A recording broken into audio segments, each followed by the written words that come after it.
Ketika Rasul suatu saat pernah ditanya orang, "Ya Rasul, bagaimana sikap kita sebagai muslim terhadap Injil yang ada sekarang?" Beliau menjawab, "La tukadzibuhu jami'an wa la tusaddiquhu jami'an."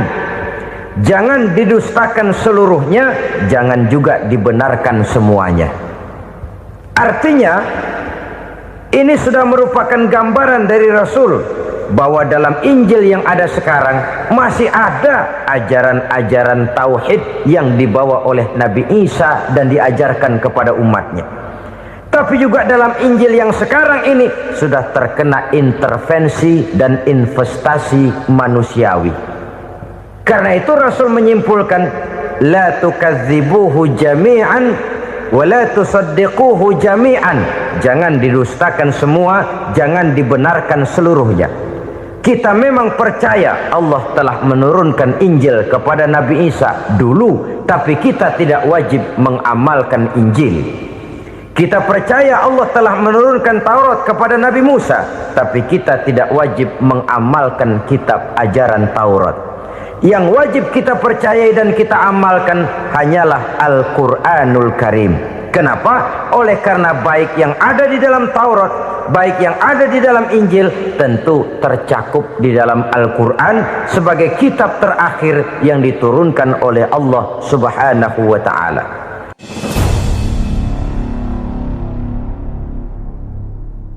Di dalam kehidupan kita sebagai seorang muslim, minimal 5 kali dalam sehari semalam kita mendengar seruan untuk mendirikan solat yang disebut azan.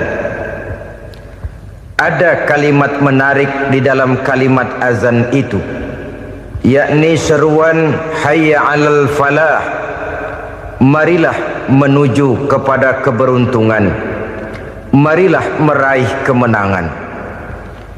Seruan ini adalah kecenderungan dari setiap manusia, apapun warna kulitnya. Artinya, setiap orang dalam hidup selalu ingin meraih dan mencari kemenangan. Kemenangan akan melahirkan kepuasan batin, dan kepuasan batin memberikan kebahagiaan. Sedangkan kekalahan melahirkan penderitaan batin, dan penderitaan batin menjerumuskan seseorang di dalam berbagai bentuk kerugian. Jikalau inilah seruan azan, maka masalahnya ialah apa yang menyebabkan kita meraih kemenangan. Al-Quranul Karim memberikan tuntunan dan ajaran kepada kita bahwa orang-orang yang memperoleh kemenangan itu tidak lain adalah orang-orang yang bertakwa. Hanyalah mereka yang bertakwa kepada Allah Subhanahu wa Ta'ala pada akhirnya akan tampil sebagai pemenang. Lalu siapa orang yang bertakwa itu? Dijelaskan dalam awal-awal Al-Baqarah, orang yang bertakwa yang akan meraih kemenangan.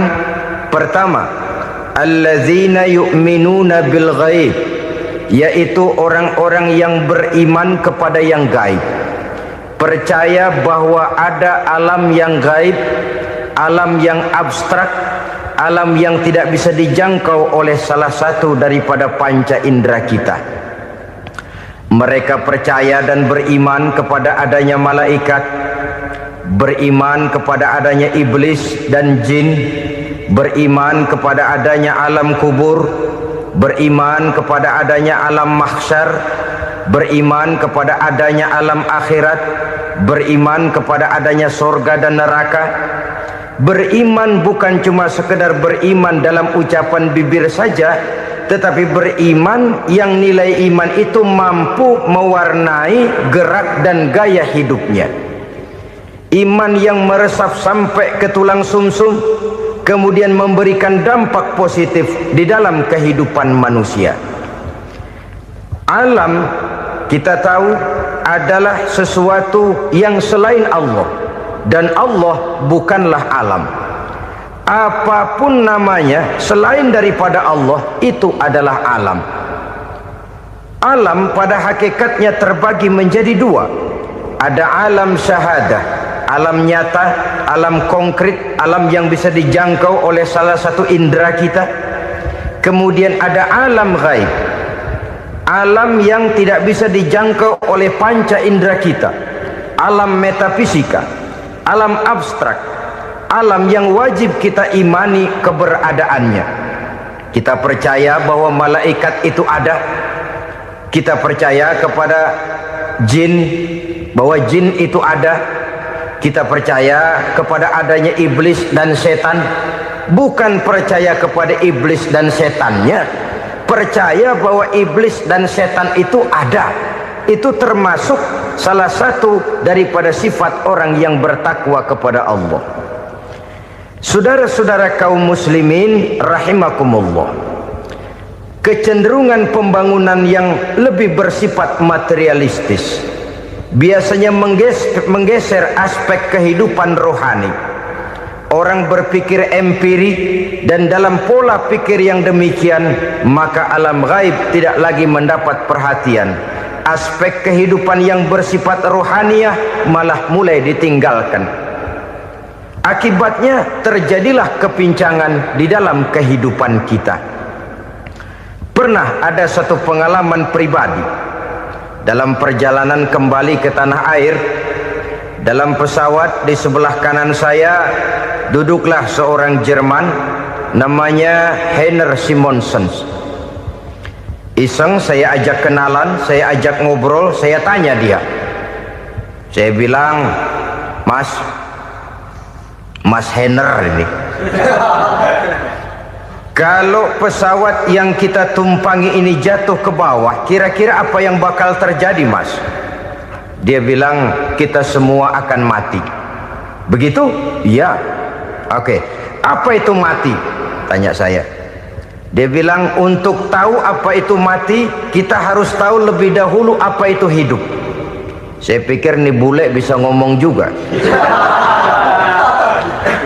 Baiklah kata saya. Apa hidup menurut Anda itu? Oh, hidup itu dia bilang, kalau seluruh anggota badan kita bekerja secara normal, paru-paru memompa darah secara normal, jantung berdetak secara normal, sel-sel tubuh bekerja secara fit, dan organisme tubuh hanya mau bekerja secara normal, dia bilang, kalau kita memberi makan yang cukup, menu yang teratur, dan gizi yang lengkap. Saya bilang, kesimpulannya apa, Ner? Dia jawab, hidup adalah dari tangan ke mulut. Life is from the hand to the mouth, kata dia. Hidup adalah dari tangan ke mulut.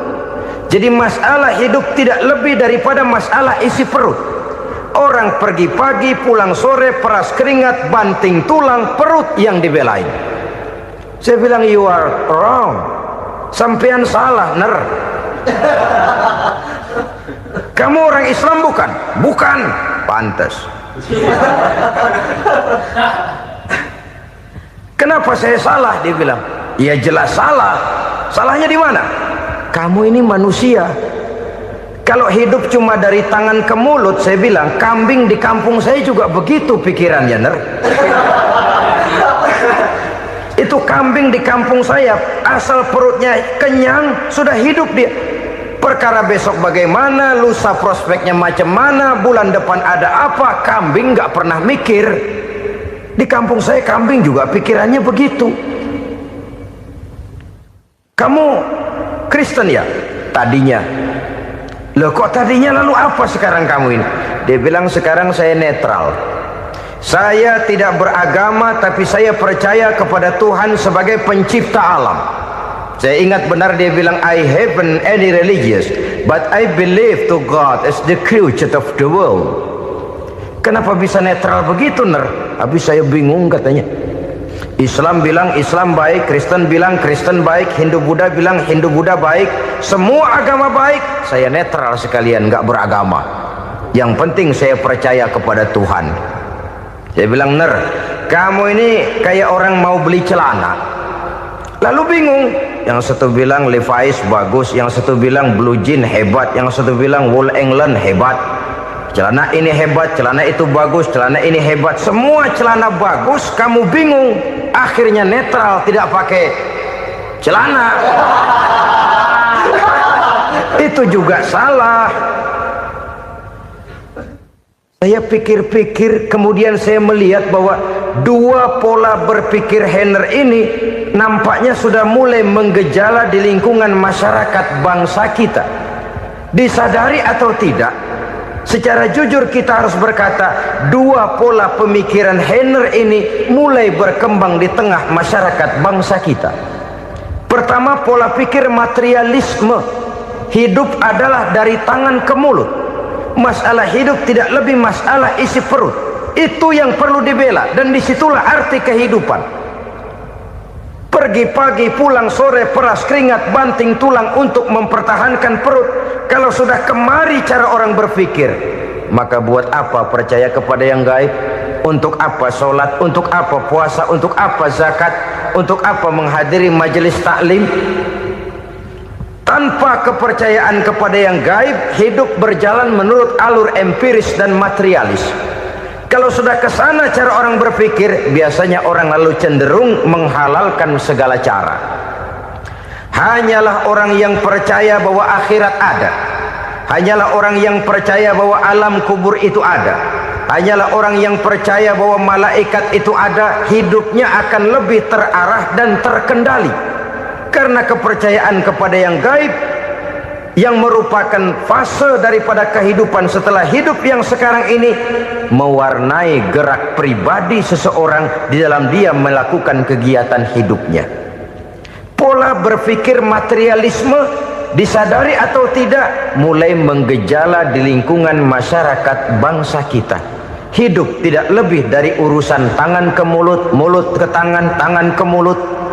Asal perut sudah kenyang, hiduplah sudah. Perkara bagaimana prospek hari yang akan datang, bagaimana akhirat, tidak jadi persoalan.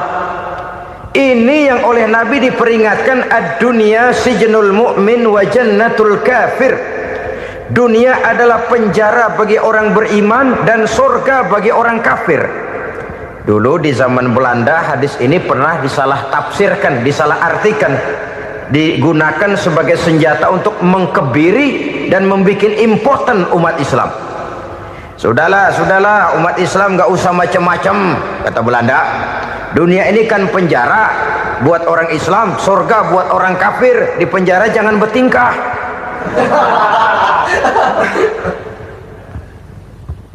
Pengertiannya tidak begitu. Dunia adalah penjara bagi orang mukmin. Artinya dalam kehidupan dunia seorang mukmin tidak bebas memperturutkan hawa nafsunya. Di penjara hawa nafsunya itu. Sebaliknya, surga bagi orang-orang kafir. Buat orang kafir, surgalah dunia ini. Mereka bebas memperturutkan hawa nafsunya. Dilarang tidak terlarang, dicegah pun tidak tercegah. Mereka hidup menurut alur bisikan nafsu mereka sendiri. Kemudian bila ajal datang, maut merenggut nyawa, selesailah surganya sampai di situ. Maka bagi orang-orang yang tidak percaya kepada adanya akhirat, kepada adanya alam gaib, surganya sebatas umurnya. Sekali lagi, surganya sebatas umurnya. Bila umur selesai, ajal pun datang merenggut nyawa, selesailah sudah surganya sampai di situ. Alangkah pendeknya perjalanan orang-orang yang tidak percaya kepada alam gaib ini. Bagi kita mukmin, jikalau kita mampu memenjarakan hawa nafsu, kita bisa bahagia di dunia ini. Dan Islam memang tidak menyuruh kita sengsara di dunia. Raih dunia, kejar dunia, gapai dunia sebagai alat untuk mencapai kebahagiaan di akhirat nanti. Hidup adalah satu perjalanan panjang yang terbentang sejak kita terlahir dari alam rahim sampai kepada alam akhirat nanti. Andai kata kita gagal meraih kebahagiaan di dunia, toh kita masih punya akhirat. Tapi jangan jadi dalil yang melemahkan semangat. Biarin dah kita di dunia kebelangsak, yang penting akhirat. Akhirnya dunia benar-benar kebelangsak. Bagaimana dunia ini bisa kita raih, dan bagaimana meraih dunia untuk menunjang kepentingan akhirat nanti. Yang kedua, dari pikiran Heiner yang saya lihat menggejala di lingkungan masyarakat bangsa kita, timbulnya manusia-manusia netral, seolah-olah Tuhan yes, agama no, sama Tuhan percaya, agama ogah. Tuhan ngangguk, giliran agama godeng. Padahal hampir dalam setiap ayat dalam Quran, kata-kata amanu biasanya bergandeng dengan wa amilus sholihat, iman dan amal soleh. Ini sebagai isyarat Tuhan dan agama jangan pernah dipisah-pisah. Apabila kita bertuhan, maka kita harus beragama. Apabila kita beragama, maka agama itu harus bersumberkan dari Tuhan yang kita imani itu. Tidak mungkin kita pisah, Tuhan yes, agama no. Sama Tuhan percaya tapi agama bikin sendiri. Sembayangnya cukup bengong 2 jam madep ngulon.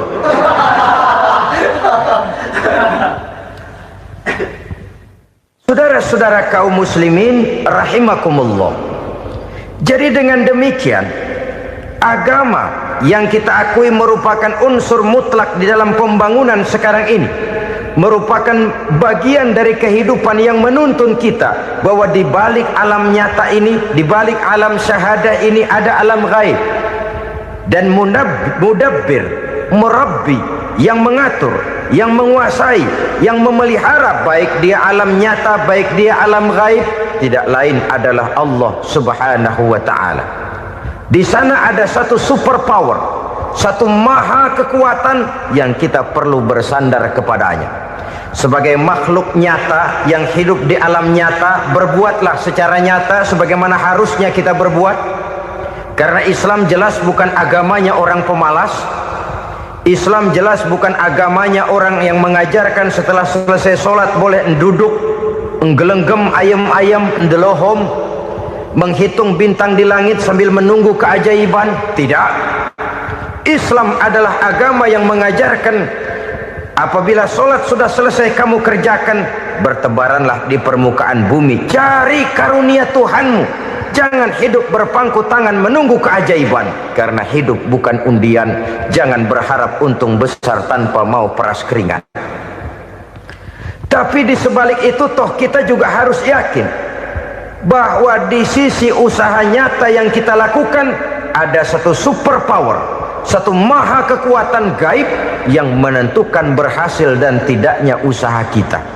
Kepercayaan kepada hal semacam inilah yang mendorong kita untuk mempunyai sandaran vertikal, agar jikalau usaha ini berhasil, kita tidak lupa diri dan lupa daratan. Jikalau usaha ini gagal, kita tidak putus asa dan buruk sangka, tidak cupik pandangan dan sempit hati, tapi mampu melihat persoalan dengan kacamata putih sambil husnuzon kepada Allah Subhanahu wa ta'ala. Kita percaya malaikat itu ada yang namanya raqib dan atid, mengawasi gerak hidup kita sampai kepada gerak hati kita. Ini memberikan sugesti agar kita berhati-hati, tidak sejengkal tanah pun kita bisa berlindung dari pengawasan raqib dan atid.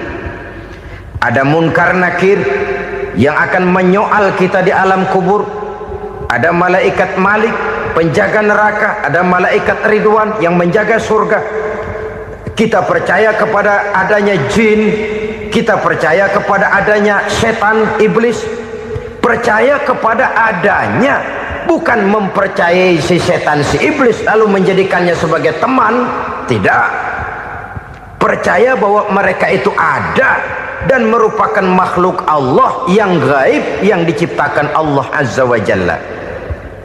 Kepercayaan kepada alam gaib memberikan motivasi terhadap gerak lahir manusia, sehingga dengan motivasi kepercayaan kepada yang gaib, gerak lahir jadi lebih terarah, jadi lebih terpelihara. Pernah seseorang bertanya, "Pak, apakah adanya akhirat bisa dibuktikan secara ilmiah?" Saya bilang tidak bisa, tidak bisa. Kenapa? Karena yang berangkat nggak pernah pulang kemari lagi. Kalau dia pulang kemari bisa kita tanya bagaimana enak di sono. Cuma secara moral saya katakan, lebih beruntung orang yang percaya kepada akhirat daripada yang tidak. Sekarang saudara percaya akhirat ada, lalu saudara baik-baik di dunia, sholat, puasa, zakat, menolong orang lain, menebarkan kebajikan. Saudara mati, andai kata akhirat tidak ada, toh dalam hidup saudara sudah berbuat baik, paling tidak nama saudara akan dikenang sebagai orang baik. Sebaliknya, saudara percaya, kata saya, bahwa akhirat tidak ada, lalu hidup semau-maunya, tenggelam dalam maksiat dan munkarat, menentang Allah, tidak mau ruku dan sujud, lalu saudara mati, kemudian akhirat ada, ayo mau apa? Bekal tidak punya. Jadi secara moral lebih beruntung orang yang percaya kepada adanya akhirat daripada yang tidak percaya. Dan itu alam gaib yang tidak bisa dibuktikan secara eksat. Jangankan untuk membuktikan seperti itu, dalam kehidupan sehari-hari saja yang kita rasakan tidak selalu berbentuk toh. Angin, bagaimana sih bentuknya angin? Kita tidak tahu. Merah, buktinya kalau dikerok merah. Yang merah itu kulit, yang kulit kita bukan anginnya. Sakit, rasa sakit itu ada, tapi bagaimana bentuk sakit kita nggak pernah tahu. Kalau kita makan cabai pedas, bagaimana bentuk pedas itu tidak ada, tapi rasa ada. Bentuk pedas hijau, cabainya bukan pedasnya. Tidak semua yang kita rasakan bisa kita gambarkan dalam bentuk yang konkret. Oleh karena itu, sekali lagi bahwa kepercayaan kepada alam yang gaib mampu memberikan satu sugesti yang menata kehidupan seseorang lebih lurus, lebih terarah, dan lebih terkendali. Maka wajar kalau kepercayaan kepada yang gaib mengantarkan seseorang untuk meraih kemenangan. Kenapa? Dia percaya kepada yang gaib, bahwa akhirat ada, bahwa alam kubur ada, bahwa pertanggungan jawab itu ada. Maka dia lalu tidak hidup saenae udele dewe, gitu loh. Tidak hidup menurut seleranya sendiri, terarah, teratur. Ini cirinya yang pertama. Orang bertakwa yang akan meraih kemenangan, mereka beriman, mereka percaya kepada yang gaib. Bahkan hal-hal konkret saja selalu berangkat dari yang gaib. Saudara-saudara, para remaja, para pemuda sekarang ini tidak pernah tahu toh siapa yang akan jadi teman hidup saudara. Kita bisa saja ngerancang, mentargetkan, tapi toh akhirnya yang namanya jodoh bukan kekuasaan kita. Rezeki di luar kemampuan kita. Begitu juga ajal, maut, jodoh, ajal adalah contoh-contoh konkret bahwa pada akhirnya yang gaiblah yang menentukan.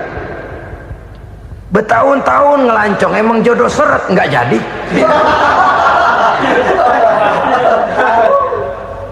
Begitu kenal baru setengah malam nginep ditangkap hansip kan. Hal-hal semacam itu kadang-kadang kita berpikir suuzon, gilet, perempuannya cakep banget, lakinya rebek amat. Memang begitulah jodohnya. Memang begitulah jodohnya. Saudara hadirin ma'asyiral muslimin yang saya hormati, jadi hal-hal yang konkret saja kita yakini sepenuhnya ditentukan oleh satu superpower yang gaib itu tadi. Dari sanalah segala ketentuan itu berangkat dan kesanalah segalanya akan kembali. Maka kepercayaan kepada yang gaib meluruskan gerak hidup seseorang dan itu akan mengantarkan dia kepada meraih kemenangan. Satu. Yang kedua, wa yuqimuna shalah. Orang bertakwa yang akan meraih kemenangan itu adalah orang-orang yang mendirikan sholat. Kenapa sholat mengantarkan orang untuk meraih kemenangan? Yang jelas, inna sholata tanha anil fahsya'i wal munkar. Sholat mampu mencegah manusia dari perbuatan keji dan munkar. Banyak filsafat hidup yang terkandung di dalam sholat ini. Sejak kita wudhu sampai kita menghadap ke arah kiblat, sampai kita melakukan gerak-gerak solat, bacaan-bacaan yang ada di dalam solat, lalu sampai kepada mengucapkan salam. Banyak filsafat hidup yang terkandung di dalam solat. Umpamanya saja, setelah takbiratul ihram, mulai kita dengan solat dalam posisi berdiri. Diajarkan dalam kitab-kitab fikih agar kita melihat ke arah tempat sujud. Ini kan filsafat kehidupan. Kalau kamu sholat dalam posisi berdiri, lihat tempat sujud. Jangan sholat mata jelalatan, sebab nanti bisa mengurangi kekhusyuan. Jadi wajar kalau yang dikatakan bahwa yang paling afdol adalah shaf yang di depan. Kenapa? Secara harfiah pengertiannya akan lebih mengundang kekhusyuan. Kenapa? Kalau kita di shaf paling depan di masjid umpamanya paling banter, kita lihat tembok. Tapi kalau kita shaf di tengah atau di belakang, orang-orang di depan kita pun akan kelihatan. Yang bajunya loreng, yang bajunya genggang, yang bajunya macam-macam. Kita lihat, kadang-kadang kita pikirin, ada yang bajunya bolong. Kita sholat tapi dalam hati, nih orang bajunya robek yang nggak tahu apa. Ada saja hal-hal yang mengusik kekhusyuan kita. Oleh sebab itu diajarkan dalam posisi berdiri, lihat, arahkan pandangan matamu kepada tempat sujud. Ini kan filsafat kehidupan. Maksudnya apa? Kalau lagi diri, lihat dong tempat sujud. Kalau udah di atas, ingat dong sama yang bawah. Kalau sudah tinggi, ingat dong dari mana kamu berangkat. Kalau sudah berkuasa, bantu dong yang lemah. Kalau sudah kaya, santuni dong yang miskin. Kalau sudah alim, bimbing dong yang awam. Ini filsafat kehidupan. Dalam posisi berdiri, kau lihat tempat sujud. Ini akan melahirkan kepekaan sosial, di mana seseorang mau tahu kepada orang lainnya. Bagaimanapun kaya kita, tinggi pangkat dan jabatan kita, jikalau hidup hanya untuk kepentingan perut sendiri saja, rasanya belum membawa manfaat di dalam kehidupan kita. Tapi efek yang tertinggi sesungguhnya, solat mencegah manusia dari perbuatan keji dan munkar. Perbuatan keji dan munkar, walaupun kelihatannya mendatangkan uang, membawa keuntungan, tapi itu keuntungan semu, keuntungan sementara. Dengan menipu orang lain kita bisa dapat untung, tapi tidak membawa berkah, dan itu adalah kerugian besar dalam kehidupan kita. Maka untuk meraih kemenangan harus dimulai dengan membentuk kepribadian yang tegar, memiliki sandaran vertikal yang langsung kepada Allah Subhanahu wa ta'ala, dan itu hanya bisa kita tempuh melalui jalur ibadah formal yang sudah ditentukan Allah, yakni solat yang 5 waktu. Untuk memperkuat itu ada solat-solat sunnah, rawatib, nawafil sebagai terminal kontrol cadangan untuk memelihara stabilitas temperatur batin di dalam kita berhubungan dengan zat yang maha gaib, yaitu Allah Subhanahu wa ta'ala. Orang sering bertanya, Pak, itu tetangga saya nggak sholat, duitnya nggak habis-habis, Pak. Nggak sholat tapi mobilnya tambah terus. Nggak sholat tapi usahanya makin maju. Tapi di sisi lain ada orang yang rajin sholat, rezekinya butak bener. Anaknya mana kurus, mana korengan. Saudara hadirin ma'asyiral muslimin rahimakumullah. Harus saya katakan bahwa solat memang bukan untuk cari duit. Solat adalah sandaran vertikal kita kepada Allah. Sedangkan soal rezeki itu berkaitan dengan sifat Allah maha pengasih dan maha penyayang. Allah maha pengasih, siapapun dikasih kalau mau usaha. Allah maha penyayang, tidak semua orang disayang oleh Allah Azza wa Jalla. Dan belum tentu banyak harta itu merupakan nikmat. Mungkin juga istidraj. Artinya istidraj itu dikasih tapi diambulin, kalau bahasa Betawinya itu. Dikasih tapi diambulin, itu bukan merupakan nikmat sesungguhnya, lebih merupakan azab dari Allah Subhanahu wa ta'ala.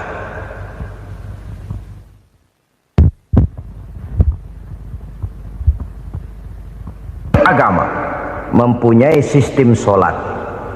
Dan kita umat Islam telah dituntun oleh Allah Subhanahu wa ta'ala yang wajibnya 5 kali dalam sehari semalam mendirikan solat. Dan itu tentu berada dalam jangkauan kemampuan manusia. Pada awalnya barangkali kita memang merasa solat itu satu kewajiban, tapi semakin kita hayati makna, manfaat dan filsafat yang terkandung di dalam ajaran solat, semakin sampai kita kepada keyakinan bahwa solat adalah keperluan kita. Sehingga pada waktu tertentu dinilai puncaknya, kita tidak lagi akan berkata saya wajib solat, tapi kita akan berkata saya perlu solat. Kalau kita sudah merasakan itu adalah keperluan kita, nah di sanalah kita baru akan merasakan ruginya kalau hal itu tidak kita laksanakan. Sepanjang kita masih berkata saya wajib sholat, kita akan lebih merasakan dia sebagai beban ketimbang sebagai keperluan. Yang jelas Allah tidak memerlukan ibadah yang kita laksanakan ini. Dengan kata lain, andai kata satu dunia penuh ini orang tidak ada yang sholat satu pun, Allah tidak akan turun dari jabatan Tuhan. Jangan lalu berpikir kalau kita ngambek se-RW kagak sembahyang Tuhan tekor kali ini ya. Tentu tidak. Itu perlunya kita, bukan perlunya Allah. Dan pada induknya kita akan berkata saya perlu agama. Kalau secara induk kita sudah memerlukan agama, maka konsep-konsep yang ada di dalam ajaran agama itu pun adalah juga merupakan keperluan kita. Baik dia bernama sholat, baik dia bernama puasa, baik dia bernama zakat, baik dia bernama haji, seluruhnya adalah keperluan kita. Dan sesuatu yang kita perlukan apabila tidak kita laksanakan akan melahirkan kerugian di dalam kehidupan. Jangan heran kalau kita membaca riwayat perjalanan hidup para salafus soleh, orang-orang soleh. Ada yang tahajud sampai 100 rakaat, ada yang sholat malam kakinya sampai bengkak. Kita sekalinya bengkak biri-biri. Ada yang sholat membaca surah dalam Al-Quran sampai khotam Quran. Kok mau? Mereka sudah merasakan itu keperluan. Itu saja soalnya. Satu saat pun jikalau kita merasa bahwa itu keperluan saya, kita pun akan melaksanakan seperti itu. Keperluan saya dalam kehidupan. Inilah yang kedua. Yang ketiga, orang bertakwa yang akan meraih kemenangan itu, wa mimma razaqnahum yunfikun. Mereka membelanjakan sebagian daripada rezeki yang diberikan Allah kepada mereka. Mereka infakkan di jalan Allah. Ada satu dialog menarik. Satu hari seorang anak muda bertemu dengan seorang kakek-kakek yang sudah dikenalnya baik. Bertanyalah anak muda ini, "Kek, umur kakek berapa tahun?" 15 tahun, kata si kakek. Anak kakek berapa orang? 1. Harta kakek berapa banyak? 15 juta. Si anak muda ini bengong, lalu protes, "Kok kakek bohongin saya?" "Kenapa?" "Saya tahu umur kakek 70 tahun. Kenapa ngaku 15? Saya tahu anak kakek 5. Kenapa bilang 1? Saya tahu kakek miliuner, miliaran uang kakek. Kenapa ngaku cuma 15 juta? Begini, kata si kakek tadi. Benar, umur saya 70 tahun. Tapi dari umur yang 70 tahun itu baru 15 tahun terakhir ini saya merasakan ibadah kepada Allah. Meninggalkan maksiat, jauh dari segala macam munkarat. Maka yang 15 tahun inilah yang benar-benar saya rasakan sebagai umur saya. Benar anak saya 5, tapi yang 4 susah diatur. Cuman 1 rasanya nih yang bakal jadi si buah hati belahan jantung berlanjut cerita penerus sejarah. Cuma 1 ini yang saya harapkan yang akan jadi anak soleh, yang akan membuat saya menerima pensiunan pahala. Kalau yang 4 apek dah, nggak ada harapan. Yang satu nyekek botol melulu. Oh begitu, iya. Lalu kenapa kakek bilang harta kakek cuma 15 juta padahal saya tahu kakek uangnya miliaran, depositonya banyak? Ya karena 15 juta itulah yang saya ingat yang pernah saya belanjakan di jalan Allah. Saya merasa itulah harta saya yang sebenarnya. Yang miliaran yang saya simpan di bank kelak kalau satu saat saya mati akan jadi rebutan di antara anak-anak saya. Iya kalau anak saya soleh kayak yang satu ini. Kalau yang 4 tadi udah tulen dia bakal berantem dah berebut tuh. Jadi 15 juta yang saya belanjakan di jalan Allah inilah yang saya merasakan benar-benar harta saya yang sesungguhnya. Dialog ini patut menjadi bahan renungan kita bersama. Diberikan kita umur 40, 50, 60, 70, 80. Berapa tahun dari umur yang diberikan itu yang jalan mulus, yang kita gunakan untuk melaksanakan ibadah? Banyak harta kita simpan di bank, di lemari, di dompet, di tas. Tapi berapa yang sudah kita depositokan di jalan Allah yang akan menemani kita di hari kita kembali nanti? Maka orang bertakwa yang akan meraih kemenangan, wa mimma razaqnahum yunfikun, mereka membelanjakan sebagian dari rezeki yang diberikan Allah di jalan Allah subhanahu wa ta'ala. Ma'asyiral muslimin rahimakumullah, zahirnya memang kita memberikan kepada orang lain, tapi hakikatnya kita menyimpan untuk diri kita sendiri. Kita memberikan kepada yatim piatu 25.000. Zahirnya kita memberikan si yatim, hakikatnya kan kita cuma nyimpan. Saya berikan, titip kepadamu, ini untuk saya di akhirat. Kau boleh belikan baju, kau boleh belikan untukmu makan, kau boleh bayarkan sekolahmu. Ini untuk saya. Hakikatnya kita nyumbang masjid 1 juta, zahirnya kita berikan kepada panitia masjid, tapi hakikatnya kan cuma titip 1 juta ya untuk saya di alam kubur nanti. Silahkan kau boleh belikan semen, ini uang, belikan besi, belikan pasir. Saya cuma sekedar titip untuk kepentingan saya. Hakikatnya kita cuma sekedar menitip. Sebagaimanapun pada hakikatnya, apapun yang kita miliki dalam kehidupan kan cuma sekedar hak guna pakai, bukan hak milik mutlak. Harta kita, rumah kita, kendaraan kita, kebun kita, pabrik kita, hak guna pakai saja. Hak milik mutlak cuma untuk Allah subhanahu wa ta'ala. Saudara-saudara kaum muslimin rahimakumullah, ini yang ketiga. Kemudian yang keempat, orang-orang bertakwa yang akan meraih kemenangan,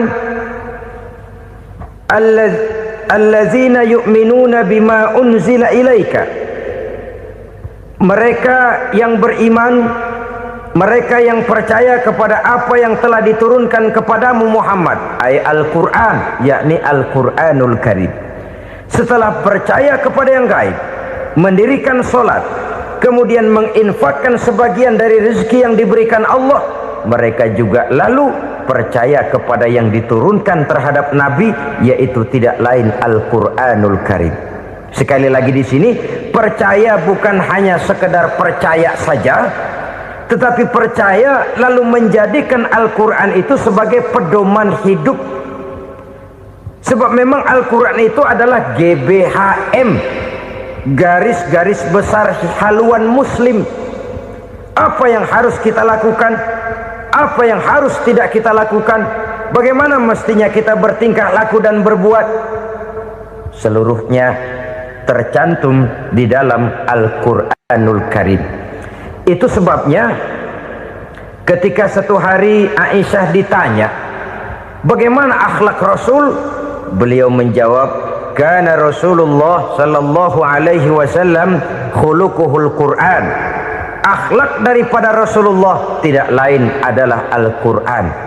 Jawaban simpel ini memberikan gambaran bahwa keseluruhan daripada konsepsi Quran sudah diterjemahkan dalam kehidupan Rasulullah sallallahu alaihi wasallam.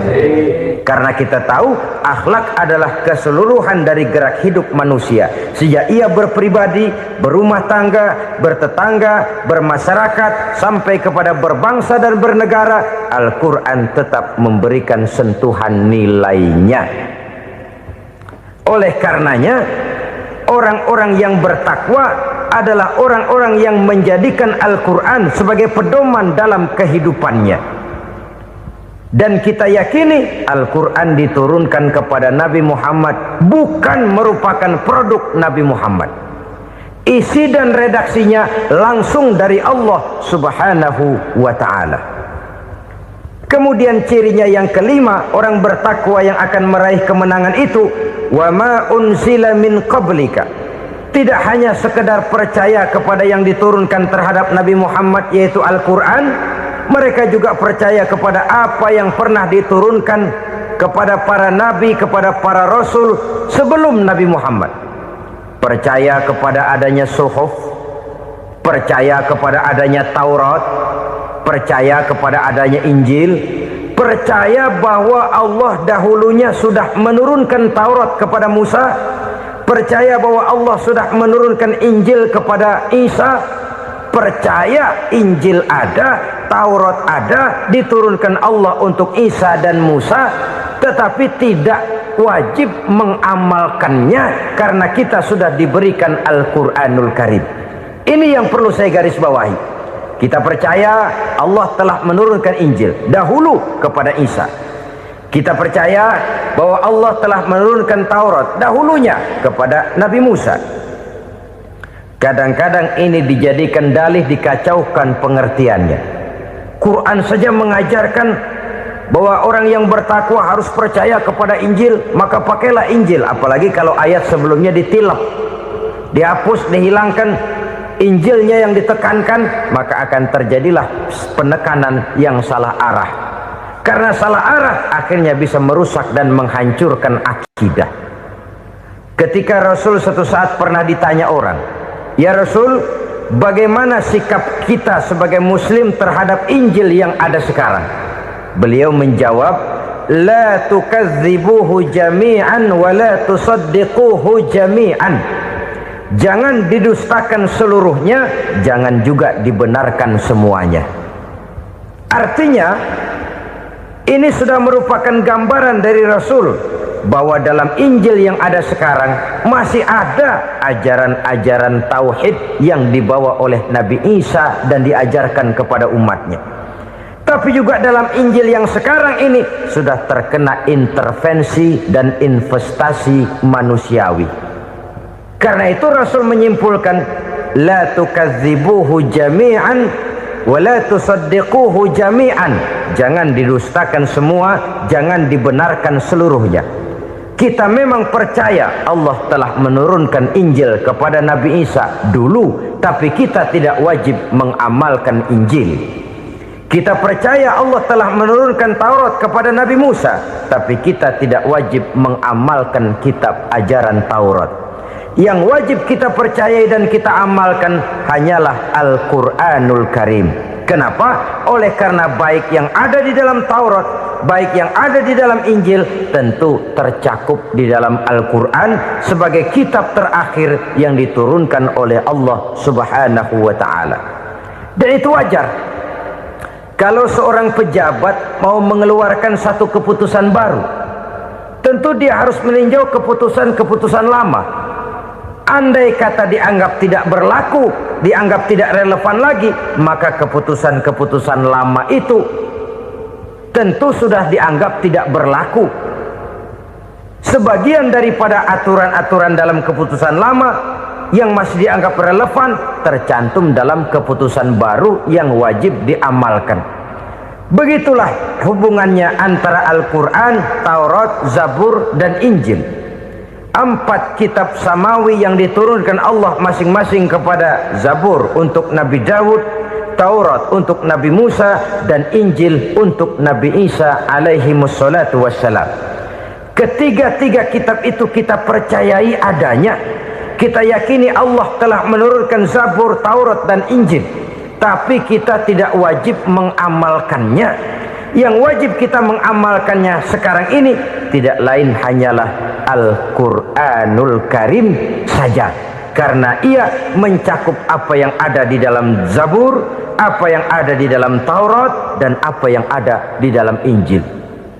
Keotentikannya bisa dipertanggungjawabkan. Ya, tapi kan Nabi Muhammad sudah mati 14 abad yang lalu, dan di zaman beliau Al-Quran kan belum dikodifikasikan, belum ditulis. Bagaimana keotentikannya bisa dipertanggungjawabkan? Mudah saja. Allah berjanji, inna nahnu nazzalna dzikra wa inna lahu lahafizun. Kami yang menurunkan Al-Quran dan kami yang akan menjaga dan memeliharanya. Allah turunkan Quran, Allah menjaganya. Bagaimana cara Allah menjaga Al-Quran itu? Banyaknya orang-orang yang hafaz Al-Quran. Hafaz Al-Quran 30 juz, 114 surah, 6.666 ayat. Sehingga jangankan satu kata, jangankan satu ayat, satu kalimat saja berubah sudah akan timbul reaksi dan mudah dimengerti. Kenapa? Banyak orang-orang yang hafaz Al-Quran. Sedangkan pada setiap akhir tahun biasanya malaikat Jibril selalu mengadakan checking terhadap ayat-ayat yang diturunkan pada waktu itu. Di zaman Nabi sendiri sudah ada usaha kodifikasi. Dan yang lebih luar biasa lagi, sampai hari ini tidak seorang pun mampu membuat satu ayat saja semacam Al-Quran. Ke bahasa manapun dia diterjemahkan, naskah aslinya tetap ikut, rujukan dasarnya tetap ada. Berdasarkan itu maka tidak mungkin terjadi penyelewengan terhadap atau pemalsuan terhadap ayat-ayat Al-Quranul Karim. Kesuciannya, keotentikannya, kemurniannya bisa dipertanggungjawabkan. Ma'asyiral muslimin rahimakumullah. Oleh karenanya, konsepsi dasar daripada ajaran Islam ini memang tidak lain adalah Al-Quran dan Sunnah. Isi daripada agama Islam yang merupakan iman, Islam dan ihsan, konsepsi dasarnya tidak lain adalah Al-Quran dan Sunnah Rasulullah Sallallahu Alaihi Wasallam. Maka yang kita perlukan sekarang ini adalah terjemahan Al-Quran di dalam kehidupan kita. Dengan demikian, maka gaya kehidupan yang lebih Qurani itulah yang kita dambakan. Kita perlu memang terjemahan Quran dalam bahasa Inggris, dalam bahasa Belanda, dalam bahasa Jepang, tapi yang lebih kita perlukan adalah terjemahan Quran di dalam kehidupan kita. Konsekuen, tidak memanipulasi, ringan sama kita jinjing, berat sama kita pikul. Jangan kalau lempengan ayat Quran tuh kira-kira enak diamalin, keras teriakan kita. Giliran kira-kira ayat Quran itu mukul kepala kita sendiri, diam kita. Itu ciri yang pernah disindir Allah dalam awal-awal Baqarah juga. Ciri beragamanya orang yang munafik. Kullama adha'a lahum masyawfih, kata Allah. Wa iza azlama alaihim qamu. Apabila terang mereka jalan, apabila gelap mereka berhenti. Artinya, kalau kira-kira di Islam nguntungin, rame-rame pada teriak Islam. Tapi ketika diminta untuk berjuang, ketika dituntut untuk berkorban, rame-rame mengundurkan diri. Nasib agama tidak ubahnya seperti daun pisang yang dikait orang di tepi jalan lantaran tak berpayung di ketika hari hujan. Manakala hujan usailah sudah, daun itu pun dicampakkan di tepi jalan, diinjak pula orang nan lalu. Artinya, orang menjadikan agama cuma sebagai lipstick, decoration only, tidak konsekuen. Hanya pada saat-saat kelihatannya Islam membawa keuntungan, rame-rame orang teriak-teriak tentang Islam. Tapi jikalau diminta berjuang, jikalau dituntut untuk berkorban, biasanya rame-rame juga mengundurkan diri. Jangan heran kalau mayoritas hitungan kita, tapi minoritas peranan kita. Kuantitas kita dalam jumlah, tapi dalam kualitas kita lebih sering jadi penonton daripada jadi pemain. Padahal itu sangat tidak boleh terjadi. Umat Islam di Indonesia harus bangkit. Umat Islam di Indonesia harus sadar akan keberadaannya. Tidak boleh hanya jadi penonton berpangku tangan, karena memang agama kita juga mengajarkan untuk konsekuen di dalam menjabarkan ajaran-ajaran daripada agama kita. Kita sering jatuh menjadi umat yang lemah oleh karena kita ini tidak pandai menggalang kebersamaan yang diakibatkan tidak konsekuennya kita. Diistilahkan bahwa umat Islam di dalam menggalang kebersamaannya itu harus seperti orang main sepak bola. Saudara-saudara kan tahu orang main sepak bola itu. Orang main sepak bola, kalau pertandingan belum dimulai sih silakan saja kumpul di luar lapangan, atur strategi yang baik. Tapi kalau pertandingan sudah dimulai, turun ke lapangan hijau, jangan kumpul terus. Ada sepak bola gotong royong, mundur-mundur rame-rame, depan ke depan kumpul melulu mainnya. Kalah. Orang main sepak bola itu ya harus ada penyerang tengah, harus ada penjaga gawang, harus ada strikernya, harus ada kiri luarnya, kanan dalamnya yang jadi backnya. Posisi boleh bermacam-macam, tapi yang penting saling ngoper untuk menggolkan gawang lawan. Begitulah umat Islam ini. Boleh ada yang jadi pejabat, boleh ada yang jadi pengusaha, boleh ada yang jadi petani, silakan ada yang jadi seniman, ada yang jadi penyair, ada yang jadi artis sekalipun. Tapi kalau sudah berhasil menguasai bola, jangan lupa operannya. Operan itu yang langka. Kita ini muslim kadang-kadang kalau sudah memegang menguasai bola, kalau belum mau mampus, belum mau ngoper. Nanti kalau sudah nggak punya bola, baru mau ngoper. Kalau sudah dengar-dengar mau dekat pensiun, baru mau jihad, baru mau berjuang, baru mau ngurus pesantren. Tanda tangan sudah tidak laku, memo sudah tidak dihargai, baru mau berjuang. Kemarin kemana mas? Kita tidak pandai memanfaatkan posisi. Dengan kata lain, kalau kembali kepada persoalan kita, konsekuensi kita terhadap agama yang kita anut ini belum ideal. Kita masih lebih sering berislam ini pada saat-saat yang menurut perhitungan kita membawa keuntungan. Tapi kalau diminta berjuang, dituntut berkorban, yang itu pun hakikatnya adalah untuk kepentingan kita juga. Allah tidak pernah menuntut kita untuk jihad bagi kepentingan Allah, itu tidak. Berjuang menegakkan agama Allah, apakah untuk kepentingan Allah? Tidak. Untuk kepentingan kita. Sebab nilai-nilai jihad itu pada akhirnya akan membawa kita kepada suatu kebahagiaan. Setidaknya kalau tidak di dunia, tentu di akhirat sebagai syahid. Oleh karena itu, pada bagian akhir ini saya ingin mengajak, marilah kita konsekuen. Sekali kita berkitabkan Al-Quranul Karim, mari dia kita jadikan pedoman. Jangan cuma kita jadikan sebagai penghias dinding, pelengkap rumah, bahwa di rumah kita ada Al-Quran, tapi yang baca kecoa. Habis pada bolong tuh Quran. Yang penting kan punya Quran, ditaruh di pintu rumah. Biar apa? Biar kuntilanak kagak masuk katanya. Ya apa itu nasib Quran? Cuma kerjanya jaga pintu, ngusir kuntilanak, ngusir memedi. Bagaimana kita hidup menurut tuntunan Al-Quran? Kadang-kadang tidak pernah menjadi masalah bagi kita. Maka bagaimanakah Al-Quran akan mungkin membawa keberkahan dalam hidup kalau ajarannya kita injak-injak dalam keseharian kita? Mewujudkan gaya hidup yang lebih Qurani, itulah yang akan kita rintis di dalam kehidupan kita, bertahap, step by step, menurut kemampuan yang ada pada kita. Jika jalan ini tidak bisa kita selesaikan, percayalah akan ada generasi penerus yang akan melanjutkan usaha dan cita-cita mulia itu. Jadi percaya kepada Taurat, percaya kepada Injil, sekadar percaya Allah dahulunya sudah menurunkan itu, tapi kita tidak wajib mengamalkannya. Kenapa? Generasi Injil masa berlakunya sudah kedaluarsa. Taurat masa berlakunya sudah kedaluarsa. Injil pernah berlaku untuk orang Nasrani di zaman Nabi Isa. Taurat pernah berlaku untuk orang Yahudi di zaman Nabi Musa.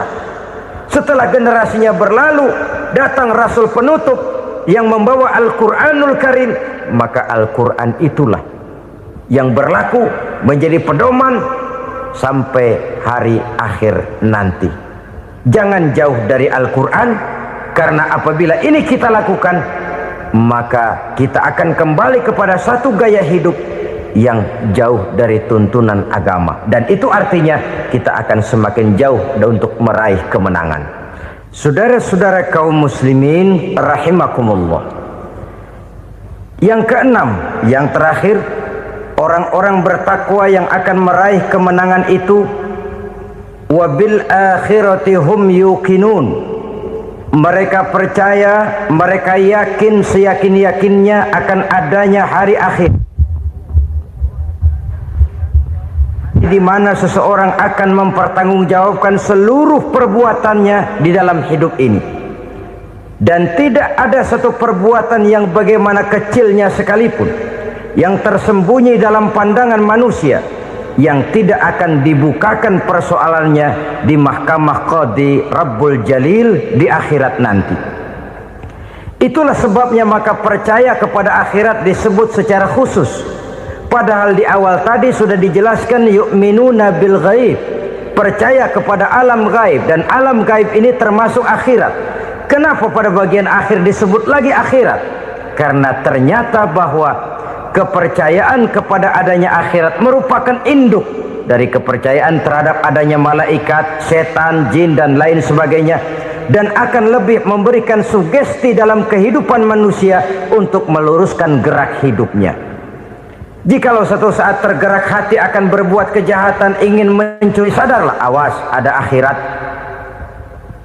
Sebab kalau kita cuma teriak awas ada polisi, itu cuma tertunda sementara, begitu polisi meleng embat. Kalau kita ingin berbuat jahat cuma berteriak awas ada hansip, cuma sementara ketika hansip itu ada. Tapi kalau ceritanya awas ada akhirat, mau menyeleweng awas ada akhirat, mau berjudi awas ada akhirat, mau mencuri awas ada akhirat. Keyakinan yang akan meluruskan gerak hidup manusia sehingga gerak itu jadi lebih terarah dan terkontrol, tidak merugikan baik diri sendiri, lebih-lebih orang lain. Ternyata bahwa kepercayaan kepadanya adanya hari akhirat sanggup menjadi sumber daya kontrol dari kehidupan manusia, sehingga ia tidak terjebak dalam perbuatan maksiat dan munkarat. Saudara-saudara kaum muslimin, inilah saja yang kita bicarakan pada pertemuan kali ini. Semoga Allah subhanahu wa ta'ala memberikan kekuatan zahir dan batin kepada kita untuk dapat meraih kemenangan dengan beriman kepada yang gaib, mendirikan solat, membelanjakan sebagian dari rezeki yang diberikan Allah, percaya kepada Al-Quran, beriman kepada kitab-kitab yang diturunkan sebelum Al-Quran, lalu meyakini adanya hari akhirat. Terima kasih.